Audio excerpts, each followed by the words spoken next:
ஒரே நாள்ல இஸ்ரவேல் தேசத்துல ஒரு பெண்ணின் வாழ்க்கை முழுவதும் மாறி போனது. இன்னைக்கு அதை பத்தி தான் நம்ம பார்க்க போறோம். ஒரு காலத்துல இஸ்ரவேல் மக்கள் முழுவதுமாக தேவனை நம்பி வாழ்ந்தாங்க. ஆனா ஒரு சில நேரங்கள்ல அவங்க தேவனுடைய வார்த்தையை கேட்காம தவறான வழிகள்லையும் நடந்து வந்தாங்க. அந்த மாதிரி ஒரு நேரத்துல பெலிஸ்தியர்கள் என்ற எதிரிகள் இஸ்ரவேலருக்கு எதிராக போருக்கு வந்தார்கள். முதல் போர்ல இஸ்ரவேலர்கள் தோல்வி அடைந்தாங்க. அப்ப அவங்க ஒரு தவறான எண்ணம் கொண்டாங்க.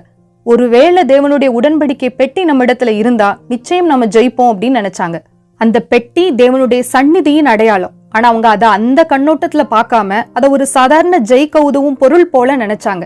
அதனால ஏலியின் மகன்கள் ஓப்னி மற்றும் பினேகாஸ் அந்த பெட்டியை போர்க்களத்துக்கே கொண்டு வந்தாங்க.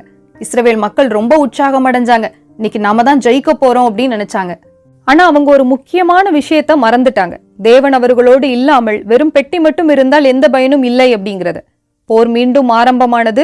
இந்த முறை இன்னும் பெரிய தோல்வி. பெலிஸ்தியர்கள் இஸ்ரவேலை வென்றார்கள். பலர் கொல்லப்பட்டாங்க. ஓப்னி மற்றும் பினேகாஸ் போரில் இறந்தாங்க.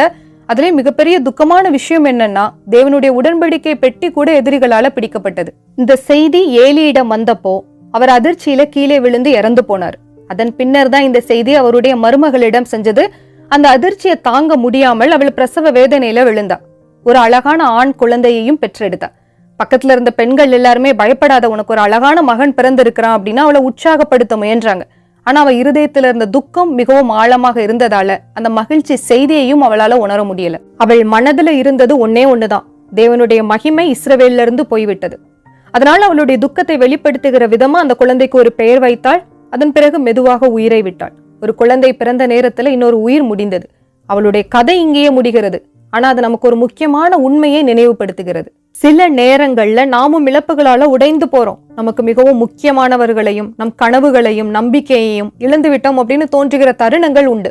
அப்ப நம்ம வாழ்க்கை இருளாகவும் அர்த்தமற்றதாகவும் நமக்கு தோன்றுகிறது. ஆனா அந்த மாதிரி தருணங்களிலும் தேவன் அமைதியாக ஒரு புதிய ஆரம்பத்தை நமக்காக உருவாக்கி கொண்டிருப்பார். ஒருவேளை நம்ம எதிர்பார்த்தபடி இல்லாவிட்டாலும் அந்த புதிய நம்பிக்கை மெதுவாக வளர்ந்து ஒரு நாள் நம் வாழ்க்கையை மாற்றும். அதனால எல்லாம் இழந்து விட்டோம் என்று தோன்றும் நேரங்கள்ல இறைவன் மீதுள்ள நம்பிக்கையை பிடித்து கொண்டிருக்க வேண்டும். அவர் நம்மை பழைய வாழ்க்கையிலிருந்து புதிய வாழ்க்கைக்கு நடத்தி செல்வார்.